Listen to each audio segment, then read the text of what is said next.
Hey guys, and welcome to today's video. So today's video is going to be my top 22 of 2022. And these are fragrances that I hauled either in the tail end of 2021 and then in 2022, and they're either top picks or bottom. There was definitely more that I could have put in this list. So I was gonna do 11 top fragrances and then 11 bottom, but since I wanna talk more about the ones I love, I'm gonna do a top 12 and then my bottom 10. And I split this up last year and a lot of you guys like that, so that's what I'm gonna do. I'm gonna start with 5 that didn't work out for me, and then I'm gonna do my 7 that were like love at first sniff, and then I'm gonna give you my bottom 5 and my top 5 at the end. So kind of like a countdown, but the first group I'm gonna mention, they are in no particular order. I'm gonna go over them very briefly and then just let you know why either I love them or they didn't work. So let's go ahead and get into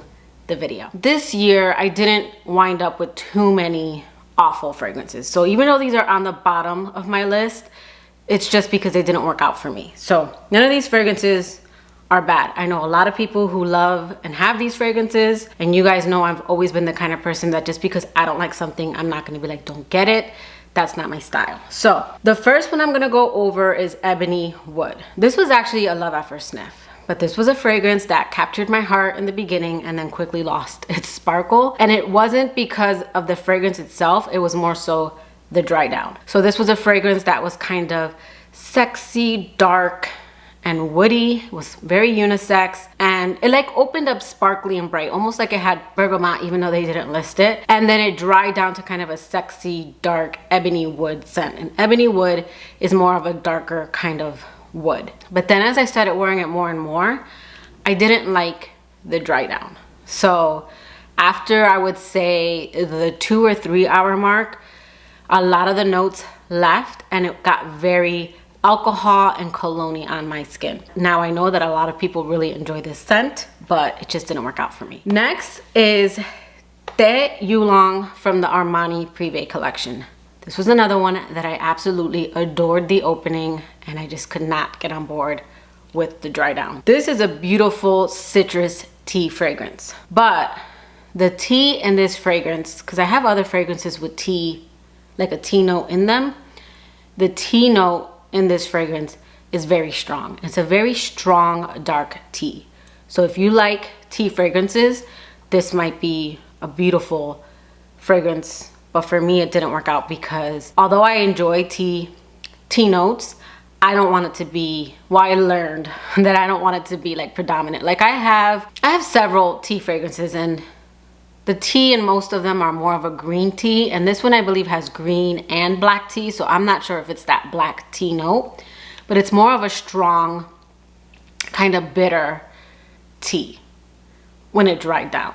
I absolutely love this fragrance in the opening, and I tried so hard to get this one to work because I loved the bottle, everything about it, but it was, again, like Ebony Wood, that dry down that just, after a while, I wanted to scrub the perfume off. Okay, then next we have one that I actually have here. It's probably gonna be in an up and coming declutter, but that is Azzaro Wanted Girl by Night. This I got very inexpensive with the other original Azzaro Girl because I wanted these in 30 ml. So this is one that I'm not crazy about the opening. I believe it was Tara Michelle that said it was like cough syrup, like grape or robitussin. I can't remember exactly what she said, but yes. I have fragrances that have kind of a grapey opening, like the L'Interdit line. This is more like your medicinal. And I was hoping, because this has a rum note in it, I was hoping to get like a boozy, kind of creamy rum note. And it is one that the dry down is definitely better than the opening, but it's nothing special, so it's not one I'm gonna keep. And I hauled this one in the summer because, again, I got it inexpensive, and I had said that I was gonna test it out when the weather dropped, which I did, and it's just not anything I care for. So this was another bottom for me, and this is, again, Azzaro Wanted Girl by Night. Okay, another bottom pick for me was Chloe Nomad Natural. This one to me smelled like a very banana boat sunscreen kind of fragrance. Not your suntan oil, but more of that kind of screechy sunscreen. I don't know what was giving off that kind of synthetic banana scent, but that's what it opened up with. It was one that once that kind of top left, again, I was okay with, but something that I didn't need in my collection. A lot of these were catch and releases. They were blind buys that just didn't work out for me, and then I passed them on. So this was one that, I don't know, I like the original Eau de Parfum and the Eau de Toilette version of Chloe Nomad, but this one wasn't for me. And this didn't hold the DNA. To me, this could almost be a standalone fragrance, and it wasn't one that I liked. And again, I tested it out a couple of times and I knew right away, no matter the season, because there are fragrances that I like more in cooler weather, or this one I did feel like I tested it out in the right season. To me, this was a summery kind of scent that I just didn't like. Okay, and then last is a Drop de Issei by Issei Miyake. This was another catch and release. This one is actually a nice kind of clean, slightly laundry detergent scent. I believe this one has a note, can't remember off the top of my head. Let me look it up. Lilac. So I don't have fragrances with lilac. I feel like that might have been the note that just was kind of bothering me. And this was another one that I wore, scrubbed it off, tried it again, and scrubbed it off. Again, not a bad fragrance, just not my style. Okay, so now we're gonna go into like my top 7. And these are in no particular order. These are just 7 fragrances that I fell in love with right away. I used them over and over again in 2022. And again, some of these I did haul at the tail end of 2021. This one is an honorable mention. I know I'm kind of cheating, but this was kind of like my fragrance I was looking forward to purchasing the most in 2022. It's the one that I was hunting down and I needed to just get it in my collection, and that is Jean Paul Gaultier's La Belle Fleur. So this is more of an honorable mention, but oh my God, this smells so good just smelling it right now. I do enjoy this scent. I am happy with it. But this was neck and neck with another one, and this one I'm going to talk about is actually the one that beat it out. And that is Narciso Rodriguez Musk Noir Rose. And it could be the season, because again, that one's a summer scent. This one is a sexy, plummy, rose, musky fragrance. I think it's the plum note in here. It's got this very soft spiciness to it, and I just think it's super sexy, and I'm really enjoying rose. I am a rose fanatic. Okay, and then next we have Carolina Herrera's Very Good Girl Glam. And I have just been loving the note of cherry. This one's almost like halfway gone. This is another rose. So I think a lot of these are rose fragrances, but this is a kind of sour cherry, tart, rosy fragrance with a little nuttiness to it. It's a little musky and fresh. And again, I've really just been enjoying the note of cherry. You're gonna probably see rose in a few cherry fragrances in my top. Again, that is Carolina Herrera's A Very Good Girl Glam. Okay, another cherry scent. This one's actually a lot newer to my collection, but that is Kayali's Love Fest Burning Cherry. And I already got a little bit of a dent in this one. And this is just more of a dark cherry, especially spraying them so close. That's a sour cherry. It's tart, it's a little fresh. This one's more of a dark cherry. I get a little bit of a kind of smokiness from this one, and it's got this warm spiciness to it, and it is nutty, kind of like that cherry almond combo that's in a lot of cherry fragrances, but that one leans more tart. Carolina Herrera's Very Good Girl Glam, and this one leans more like dark, sexy cherry, a little smoky and sensual. Okay, another rose fragrance, that is Tiffany & Company Rose Gold. Now this one I do have to overspray, but I'm starting to think that kind of like the Kayali and the Raja, whenever it's this kind of atomizer, it's one of those that sprays very lightly. So instead of being hit with like a blast of fragrance, it just mists you so you could build it up. So I do notice that if I do that and get my clothes, I can get this one to last. But I will say that this is one that the performance isn't the best, but the scent of this is so good. This is your soft, spicy ambrette, kind of black currant, rosy scent. It's kind of fresh, aromatic. This is another good one. Yeah. And again, that is Tiffany & Company's Rose Gold. Okay, then next we have Goldfield & Banks Sunset Hour. And this is a juicy, fruity floral. This is one, if I had to put this in a category, I would put it in your, and people are gonna get mad, but I don't care. I'm not saying this smells like it, but like Viva La Juicy. But what makes this one a little bit more elevated than fragrances like your kind of Viva La Juicies, your Victoria's Secrets. What sets this one apart is it's got this juicy kind of exotic peach, but also the ginger note that's in here. And the benzoin in here kind of makes this one a little sexy and warm. I do find this one to be a little bit more, I would say, of a grown-up kind of fruity floral. Again, more niche, more blended, and it just smells good. I've also found this one at discounters, so it's one that I think it's worth it because it's this 100 ml bottle, and you could find it for under 200 bucks.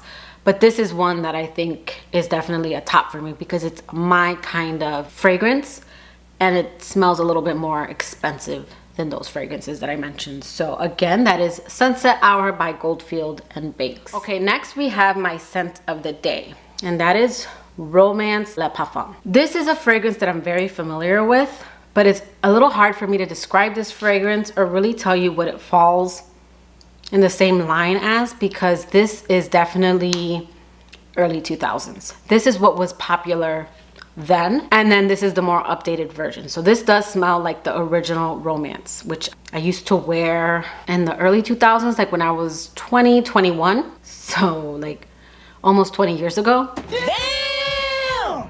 And I would say this is the more intense modern version of it, but again, I can't really describe this because fragrances tend to follow a trend, and right now we are kind of seeing this My Way tuberose jasmine orange blossom trend in the designer world with a little bit of vanilla. They're just different. This is just a different scent. It's one I really can't describe. It's a musky, floral, clean kind of scent, but there's nothing I can compare this to. But once I hauled it, I fell in love with it. It brought me back to the original without being the original, and it's just one that is a little more nostalgic, and that's probably why I made it, but it's also a gorgeous scent. And again, this is Ralph Lauren's Romance Le Parfum. Okay, then last, before we get into my top 10, top and bottom, this is another new one, but it quickly became a love, and I've already wore this multiple times, and I've already received multiple compliments, and that is Prada Paradox. I mean, you can see it more when I flip it this way, but this is one that I've already wore out. And again, I just continue to get compliments, and it's just a very likable scent. It is kind of what's popular right now, kind of those orange blossom, tuberose, jasmine, sweet, white florals. This does have elements of a lot of fragrances, but I don't know, there's something special about this one that kind of sets it aside. This one's compared to Valentino's Donna, My Way, the Libre fragrances. I would say out of My Way, Valentino, Voce Viva, those fragrances, this one's probably my favorite. And then to me, this doesn't smell like Libre, but I do get that same kind of orange blossom, but that one's more grown up, whereas this one's more, to me, young and fun. So I do really enjoy this one. I'm super happy I picked it up because it was one that I wasn't going to pick up. And then I saw several reviewers talk about it, and they made me want to get it. So I am happy to have this one. This was definitely a top of 2022. And again, that is Prada Paradox. Okay, and then now we're gonna get into my top 5 bottom fragrances. And again, just because these didn't work out for me doesn't mean that they're bad. They didn't work out to my nose. First up, we have Juliet Has a Gun Lady Vengeance. And this is a fragrance that was sent to me by Beauty Live. I didn't ask, well, I can't say I didn't ask for this one. I asked for 3, and I wanna be completely transparent and honest with you guys. I asked for 3. They told me 2 of them were low stock, and they had me pick 2 other ones. And the reason why I'm mentioning this is because I feel like they wanted me to talk about the 2 that they sent me so that they can maybe sell them, because the 2 that I wanted, I would check back on the site and they never sold out. And that kind of upsets me. I'm appreciative that I get sent stuff, but I felt like the whole time they were trying to give me specific fragrances. And I saw other reviewers and it seemed like they gave them a little bit more freedom. So I regret picking this one up. This was a scrubber for me. I'm gonna be going over this house in more detail, and then I am doing a giveaway. Someone's gonna like this because again, we all like different fragrances. So this fragrance isn't bad because I'm gonna compare it to fragrances in my collection that smell like this, but I don't like this one. This is kind of your musky, rosy, patchouli fragrance. So think of Narciso Rodriguez for her, the Parfum, the pink bottle. Think of Gris Dior by Christian Dior. It falls in that family. But this one, I don't know. There's something about this one I just don't like. This one to me smells more vintage. So if you like more of that old school vintage rose, I don't even want to spray this in the air because this was an instant dislike. This is a top bottom pick of 2022. And again, that's Juliet Has a Gun, Lady Vengeance. Okay, another top bottom is Khajal Lamar or Lamar by Khajal. I can't remember because this was an instant catch and release. This was one that when I received it, the bottle was defective, and I was lucky enough that I think it was Fragrance X. I'm telling you, I hauled this in the beginning of the year and I didn't like it right away. I didn't get a lot of the notes that other people got. I didn't get like a juicy pineapple. And the opening had this kind of medicinal, medical opening, which I find in a lot of niche fragrances for whatever reason. There's like 3 or 4 niche fragrances that I've tested out and they have that opening. And a lot of people say that it's also in Baccarat Rouge 540, and I never used to get it in that fragrance, and recently I started getting it. So my nose can't be going backwards. I don't know what it is, that scent. Anyways, this one was one that it didn't work out for me. I took it as a sign when they were willing to refund it or exchange it. I took it as a sign to just return it completely. So I returned it and got my money back. So that was a top bottom of 2022. Okay, another bottom is Goldfield and Banks Southern Bloom. This was one that just turned way too powdery, where it comes off a little bit more like baby powder. I really like powdery notes, but some fragrances just lean a certain way on me and it does not work out. And it's one that I like to say that it's my body chemistry, because when I wear it, whatever it is that's mixing in with my body chemistry, it just pulls it in a way that not only do I get it, but Dennis gets it. I've mentioned this before, but Delina Exclusive does it, Southern Bloom, and then there was another one, I can't pronounce the name, it's a very fancy French perfume, pulled the same exact way. I remember when I wore that one, Dennis asked if the dogs peed, and I said, no, I think you're smelling my perfume. And when I had him smell it, he goes, yeah, it smells a little bit like pee and baby powder. Southern Bloom was just baby powder, luckily. I don't mind the scent of baby powder. I don't want to smell like baby powder. Okay, another one was Clean Reserve Skin. This scent is actually really nice, but it gets so sweet on me that it actually makes me nauseous. Like I get physically ill from this scent. And again, guys, you know me on this channel, these are not hates. These are fragrances that didn't work out on me. So if you love these fragrances, I'm gonna let you know how it smells on me. So Clean Reserve Skin is very reminiscent of Kayali's Musk. They both have this clean, musky scent with like a touch of sweetness. But the sweetness in the Clean Reserve Skin, I think it's a praline note, whatever it is, it makes me nauseous. So while I love this scent in the opening, it makes me sick in the dry down. And if you're a gourmand lover and want something kind of skin-like and clean and musky, and it just smells like your skin but better with this touch of gourmand sweetness, I would say check this fragrance out. But it just did not work on my skin. It made me nauseous. So that was definitely a top because of the way it made me feel. In fact, a lot of these made me feel some type of way. Okay, and then next, I'm gonna describe this scent, and I feel like if this is your kind of scent, you're gonna like it, but it's not a scent I wanna smell like. And this was totally my fault because I've said in the past that I don't want overly strong coffee scents, but I would hear so much about this fragrance that I just needed to get it, sniff it, and see if maybe I can be a coffee kind of fragrance person. But no. I was gonna put this in, and I might still put it in my haul because not everyone's gonna watch this video, but this is Theodoros I don't want to butcher it, so I'm just gonna show you the box. And this is Coffee Addict. If you guys, I don't even want to get this on me, because this fragrance is the most realistic sugary sweet caramel coffee latte that you get at Starbucks. Think of a cafe latte with like the whipped cream and then the caramel drizzle on it. Very sugary and sweet. That is what this smells like. This is a coffee gourmand lover's dream. I don't like it. This was one that made me so realistic, guys. You want a scent like that? You need to find this one. And it smells so yummy, and I feel like I'm at Starbucks. But this made me realize two things.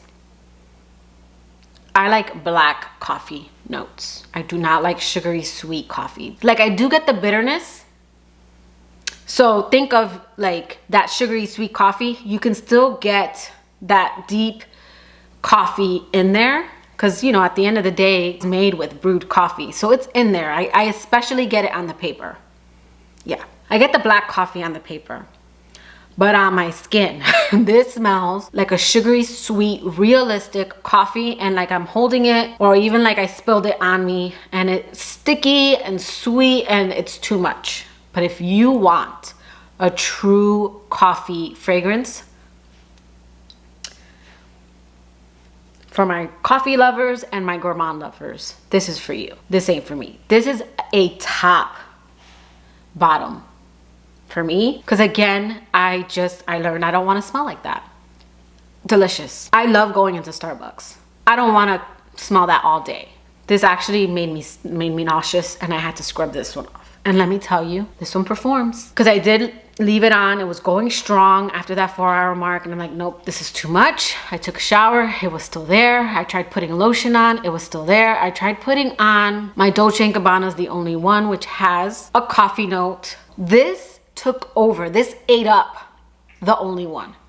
So you want something that performs, you want something gourmand, you want something coffee, check this one out. This is not for me, but this is probably the bottom of the bottom. Well, I don't want to say it's the bottom of the bottom. I think Lamar is probably the worst. This one's closely second, but it's only because this isn't my kind of fragrance. Whereas Lamar, I didn't like that kind of medicinal, medical closet scent that I got in the opening. This smells delicious.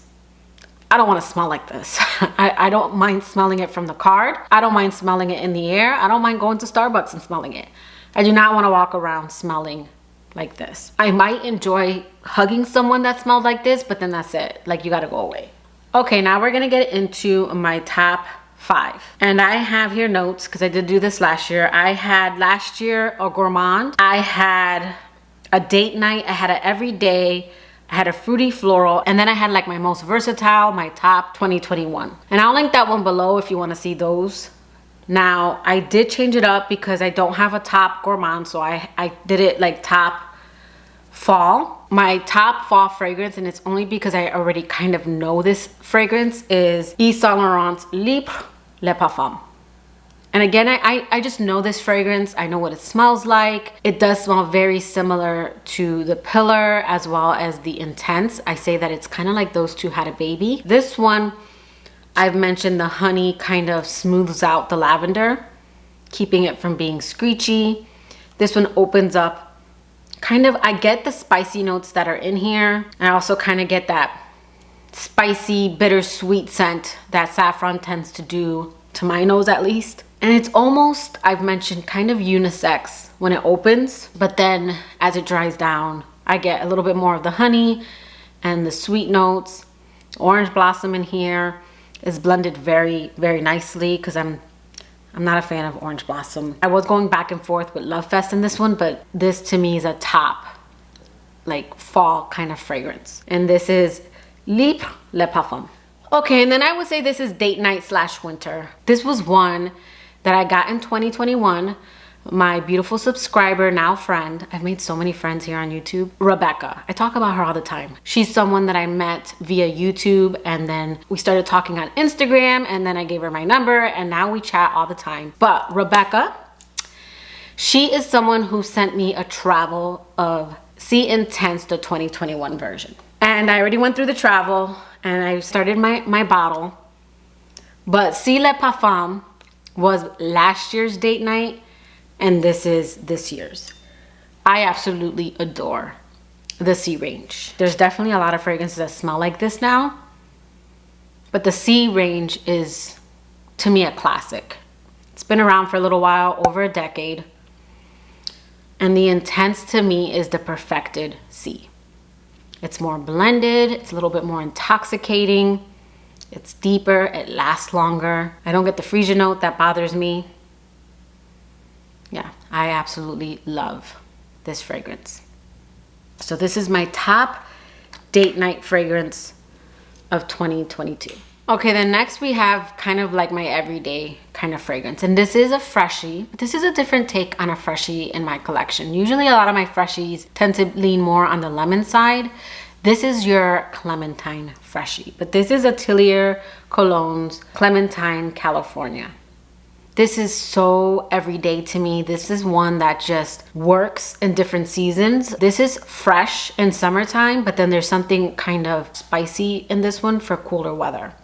This is a gorgeous kind of smoky, soft, spicy, aromatic clementine scent. It is discontinued in the States. I don't know if they're bringing it back, but I'm so happy I got my hands on it. I don't like to talk about discontinued fragrances, but since this is like my top picks, I'd be lying if I didn't include this one. This is one that not only do I enjoy, but when I wear this, Dennis says I smell clean. My everyday pick for 2022 is Clementine California. Okay, and then you guys know that one of my favorite categories is fruity florals. And my top fruity floral for this year is Juliet Has a Gun Magnolia Bliss. I'm really into this kind of tart, make your mouth water kind of fruity floral. But a lot of them have been more on the kind of lychee, rhubarb, rosy side. Like I have a lot of those fragrances. This one's nice because it's different. So kind of the tart, kind of mouth-watering notes that are in here are, to me, the combination of like the lemon, the ginger, and like the nectarine that's in here. It's just giving it this kind of mouth-watering, kind of sour, without being sour. More of that tart that you get when your mouth starts to water. That's what you get in this fragrance. And then instead of like your rose or your other kind of typical florals, this one has a note of magnolia. So I do find this one to be different than a lot of the fruity florals that I am into. And it's just fresh and clean. It's kind of that fresh, clean, shampoo-y scent. Kind of like Clementine California. This one's nice during different times of the year because it's so refreshing for the summer. But then that kind of zesty ginger is beautiful in fall. So it's one that you can wear year round.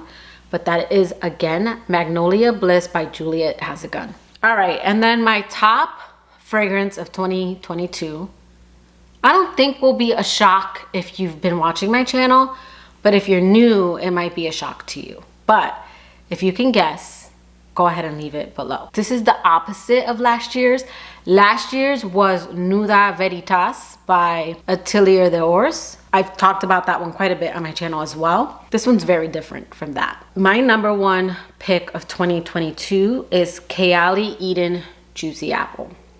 I love this fragrance on its own, and I love to layer with this fragrance. I'll put this on in the morning and I'll either layer other fragrances with it, or I'll just pop on another perfume after the 4 or 5 hour mark, because this just goes with so many fragrances. Now, I do love the note of apple. It's probably one of my favorite kind of fruity notes, and it's not in a lot of fragrances, but when it is, I absolutely love it.